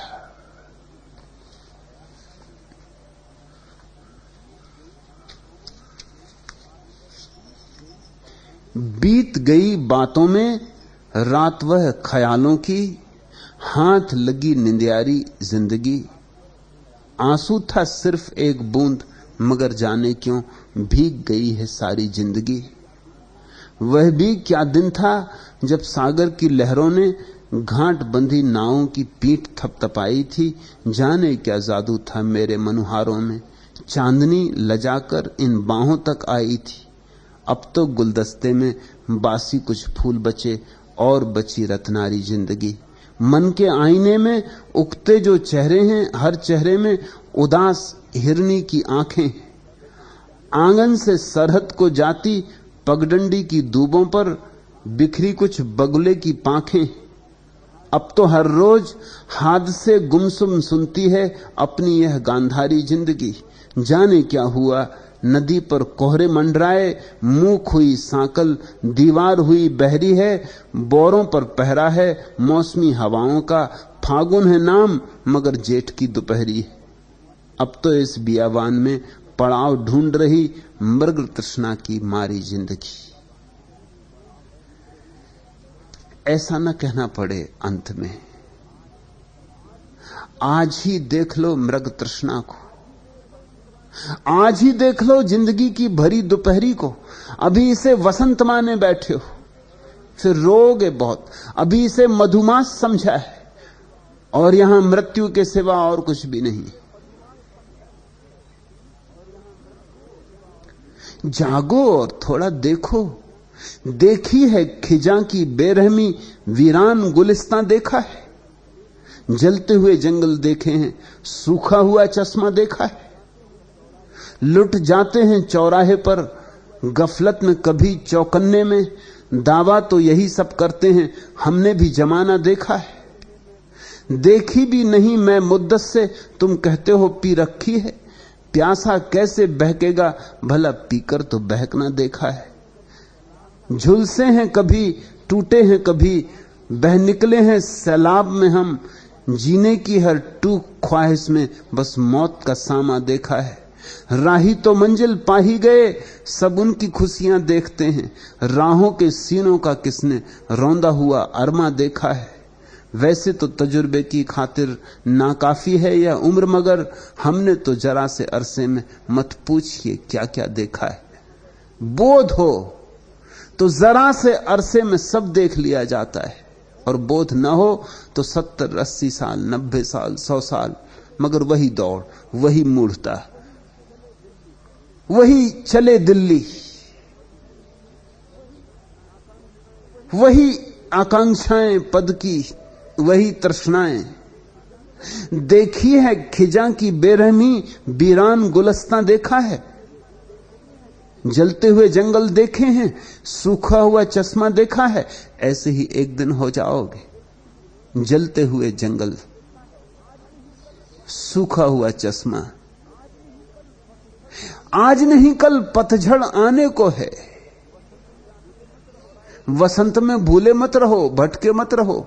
लुट जाते हैं चौराहे पर गफलत में कभी चौकन्ने में, दावा तो यही सब करते हैं हमने भी जमाना देखा है।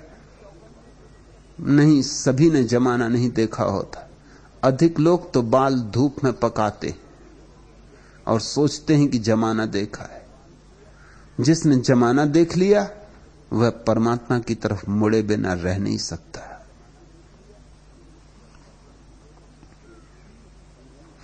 पृथ्वी भूली पीवकों, पड़या समंदरा खोज। मेरे हासे मैं हंसूं दुनिया जाने रोज। लाल कहते हैं पृथ्वी उस प्यारे को भूल ही गई है। पृथ्वी भूली पीव को, पड़या समुद्र खोज। इसलिए हम समुद्र में गिर गए और खोजना पड़ रहा है, तड़फना पड़ रहा है, चिल्लाना पड़ रहा है। उसे प्यारे को याद करते ही समुद्र विलीन हो जाता है। उस प्यारे को याद करते ही किनारा मिल जाता है। वह प्यारा ही किनारा है, उसकी याद ही किनारा है। पृथ्वी भूली पीवकों, पड़या समुद्र खोज। मेरे हाथ से मैं हंसूं दुनिया जाने रोज। और लाल कहते हैं एक बड़े मजे की बात कि मैंने तो परमात्मा को पा लिया है और आनंदित हूं, मग्न हूं। मेरी जिंदगी तो हंसी ही हंसी, हंसी का फव्वारा हो गई। और लोग समझते हैं कि बेचारा उदास हो गया, उदासीन हो गया, त्यागी हो गया, वृत्ति हो गया, सब छोड़ के चला गया, बेचारा। मैं तो हंसता हूं, लोग समझते हैं रोता हूं। यह सूत्र बड़े समझने जैसा है। महावीर ने महल छोड़ दिया, धन छोड़ दिया, पद छोड़ दिया, प्रतिष्ठा छोड़ दी। शास्त्रों में इसका बड़ा वर्णन होता है, बड़ा लंबा। लेकिन कोई ये नहीं कहता कि इस छोड़ने के पहले कुछ पा लिया इसलिए छोड़ा। पाए बिना कोई नहीं छोड़ता। ध्यान की संपदा मिल गई महावीर को महल में ही। जब ध्यान की संपदा मिल गई तो और संपदाएं दो कौड़ी की हो गई। हमें लगता है कि संपदा छोड़ी, महावीर कौड़ियां छोड़ रहे हैं। एक आदमी रामकृष्ण के पास आया, बहुत सी असरफियां उनके पैरों में डाल दी और कहा कि आप त्यागी व्रती, आप महात्यागी, कुछ भेंट करना चाहता हूं। रामकृष्ण ने कहा तू बड़ी गलत बात कहता है, तू त्यागी, हम त्यागी नहीं, हम तो भोगी ठहरे। उस आदमी ने कहा परमहंस देव आप क्या कह रहे हैं, आप और भोगी और मुझ संसारी को कह रहे हैं त्यागी। रामकृष्ण ने कहा समझने की कोशिश कर, तूने कौड़ियां इकट्ठी कर रखी, हमने हीरे।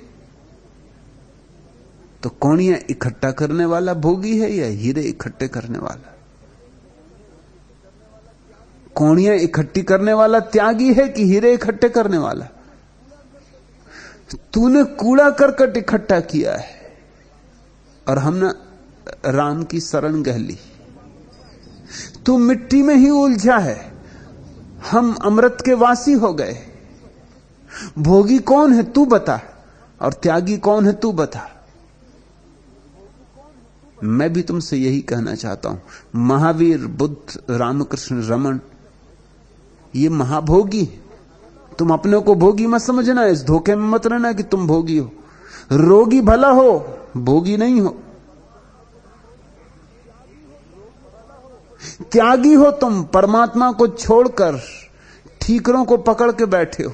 बड़े त्यागी हो, महात्यागी हो। तुम्हारे सबके दरवाजों पर लिखा होना चाहिए फला फला महात्यागी, परमहंस, व्रती, महाव्रती। तुमने सब कुछ छोड़ दिया है जो पाने योग्य है और सब पकड़ लिया है जो पाने योग्य नहीं। लाल ठीक कहते हैं, मेरे हाथ से मैं हंसूं। मैं हंस रहा हूं और लोग समझते हैं कि रो रहे। मैं उदास नहीं हूं, मैं आनंदित हूं, लोग समझते हैं उदासीन हो गए। मैंने कुछ छोड़ा नहीं है, जो कचरा था वो दिखाई पड़ गया है और जो हीरा था वो मैंने पा लिया है। भली बुरी दोनों तजो, माया जानो खाक, आदर जाकू दीच सी, दरगाह खुलिया ताक। कहते हैं जिसने भले और बुरे दोनों से मुक्ति पा ली।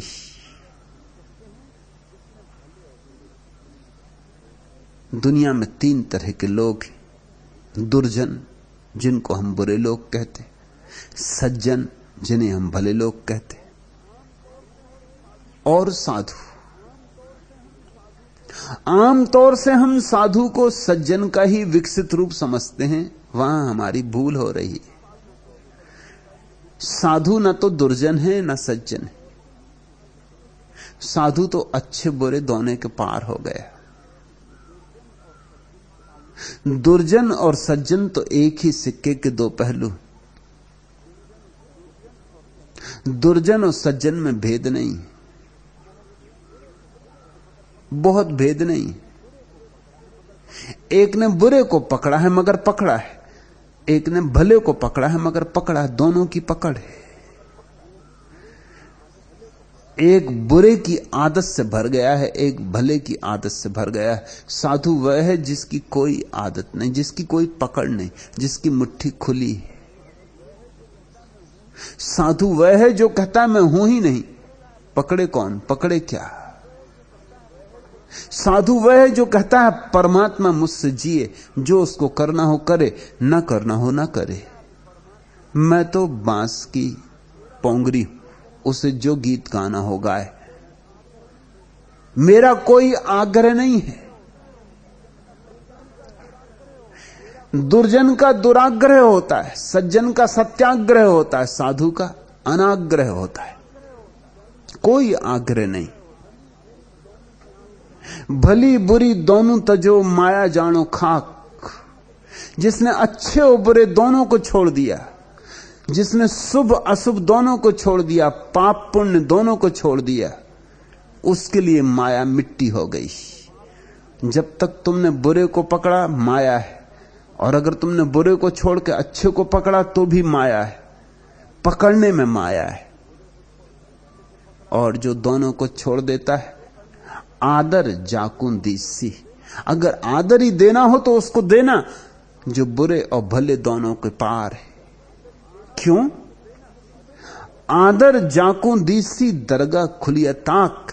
क्योंकि जो भले बुरे दोनों के पार है, उसमें ही दरवाजा खुल गया है परमात्मा का। अगर तुम उसे आदर दोगे तो शायद उस दरवाजे से तुम्हें भी परमात्मा की झलक मिलनी शुरू हो जाए। दरगाह खुलिया ताक। भरे बुरे के जो पार है, अतिक्रमण कर गया शुभ का अशुभ का, मन के जो अतीत हो गया। क्योंकि भरा बुरा सब मन का ही खेल है। जिसका मन ही ना रहा उसकी माया ना रही। और जो शून्य हो गया, जिसकी कोई पकड़ ना रही, वहां दरवाजा खुल गया। दरगाह खुलिया ताक। वहां मंदिर का द्वार खुला है। काश तुम वहां अपना सिर झुका सको तो तुम्हें परमात्मा की झलक मिलनी सुनिश्चित है। और परमात्मा की झलक जब तक न मिले तब तक तृप्त मत हो जाना।